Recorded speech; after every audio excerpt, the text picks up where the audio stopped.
Hello, this is Jean Shumway, Reference and Instruction Librarian at Butler County Community College, and this tutorial is PubMed Part 2, Other Stuff You Should Know.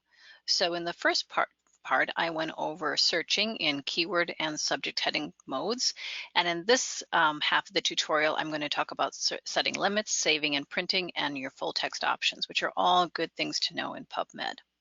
So I'm going to go over to the PubMed database. I want to take just a moment to review what a citation looks like in PubMed and how to read one of those.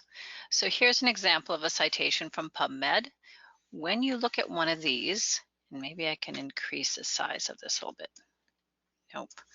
All right, at the top here, right here, it says, if I put my cursor over it, what it is you're looking at the abbreviation for the journal, and if you mouse over it, it will come up with the full journal title. So this journal title is, let me do that again,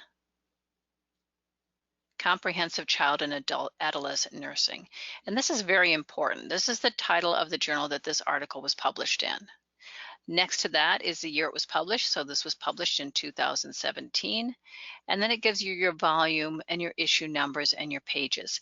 And then next to that is another important thing. This is a DOI number, which is basically for most research articles, they are given a document identification number. And this is a unique identifier for this particular article. Now in large print here, this is the title of the article within the journal. And then down below that, you see the authors of the article. And what's nice to know is it also gives information about where the authors are from and what institution they're affiliated with. Then below that, there's going to be an abstract that describes the article. Some of these abstracts are quite lengthy. Some of them are divided into the different sections of a journal article, which would be like its introduction, its methodology, its discussion and conclusion sections. And then it will also often have keywords below that abstract. Now you notice up here it says Format Abstract. That's the view I'm looking at. There's a drop-down box here, and if I choose Medline from that view, I will see another view for it. What's interesting about this view is that it gives me my mesh headings. So these are all the different mesh headings that have been applied to this article, and they can be useful to know and to maybe use to add to improve your searching. So that's the basics of what an article looks like in PubMed. I'll go back to now to the PubMed search screen and pull up one of my searches. And here are my search results. What I want to show you now is some ways to narrow down your search results. And I'm going to go back to the advanced mode and get a larger search here so that we can see some ways to narrow it down. So I'm going back to my mesh heading, subject heading search for kangaroo mother care. What I want to go over is this left sidebar where you can limit your search. And the first thing I want to show you is that way at the bottom of that, there is an option that is show additional filters. And if you click on that, it will show you other ways that you can narrow down your search in addition to the ones that are shown. And a couple of them that I would like to point out are languages, and I would check that one. And I would also check maybe ages and maybe even journal categories. And what that does is basically it doesn't narrow them yet, it just gives you the option to see those filters so that you can narrow them that way. And then I'm going to click on show and see now that they're showing. The reason why I want you to see the language one is that PubMed is an international database, and so I really strongly recommend you limit it to English language. So that's one way to first narrow down your search. Another thing that you might want to narrow it down to is journal categories. You might want to, for example, just narrow it down to nursing journals. Another thing to think about is your topic related to a specific age group? And so mine is child birth to 18 years, so I'm going to narrow it to that. It should have been narrowed it there, but it didn't. Species, if you don't want to have lab research and you want to limit it to clinical studies with humans, you might want to limit it there to humans. Notice you can also limit by publication dates, and you could if you wanted to limit it to free full text. However, I'm going to choose that one. PubMed does not have very many free full text articles, so that can really narrow down your search. And notice this is just a toggle, so if I click it again, it takes that check mark off, and so now it's no longer limited to full text. And then the last thing is, this is really important under article types. Right now it's just clinical trial and review are listed here, but if you customize, you can bring up a lot more different article types. For your PICO project, you need to find a research article. And for that, good way to limit it to that is to pull up all these different types of research articles. So it has clinical trial, another one is comparative study or a clinical study. As I scroll down here, I think there's also meta-analysis, multi-center study.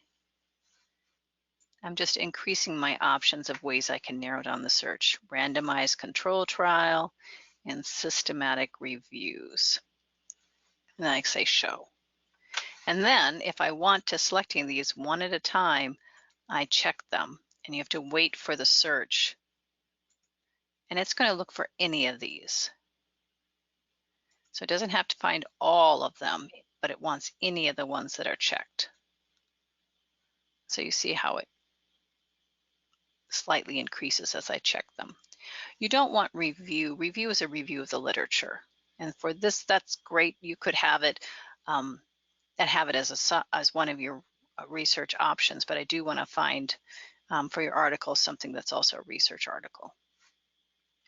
So that's basically how to use your limiters to narrow down the scope and focus the scope of what your types of articles that you're finding. Now, the other thing I wanted to show you was how to get the full text. So notice that there's a couple of these as I scroll down. Here's one that says free PMC article, free PMC article. That means it's free, available free online. And if I click on that, then on the right-hand side, I can click on PMC full text and then look for the PDF, and it's usually on the right-hand side, and that will bring up the article. And then you can go here and you can download it and save it and print it. I'm going to go back over to where I was before. All right, so what do you do if they're not available full text? Well, I would pull up the article and I would look at it. And I recommend doing this anyway. It's a good way if you read the article title, if you look at the abstract, if you look at the keywords and subject headings, they can really help you find out more about your subject area and maybe enter in those and improve your keyword searching. But they can also help you decide whether or not you want the article. If you decide that you want this article, you can try to get it full text online. Sometimes, so this is the publisher's website, sometimes they will give some articles freely available online, and it's sure worth it to try. So you look where the PDF is, and this one says no. This one, if you want this article, it's $42. Or if you want just a short time access, it's $7. Sorry, it's 48-hour access, but it costs $7. A better thing for you to do than to spend your money on that would be go back to the article. All right, so there's two ways you can request this. One way would be to copy this URL and email it to me. Another way would be, and even better, is to both copy this reference and the URL and email those to me. All right. The next option is to go to the BC3 Libraries website, and I'll pull up the BC3 Libraries website. Here it is. And so from the main page, click where it says Ask Request Schedule, and then scroll down to Request an Article, this document delivery, and fill out the form. And then I will order that article for you. But if you send me this other information as an email, I will also get it for you that way too. And if you look at the BC3 Libraries website, oops, too many things open.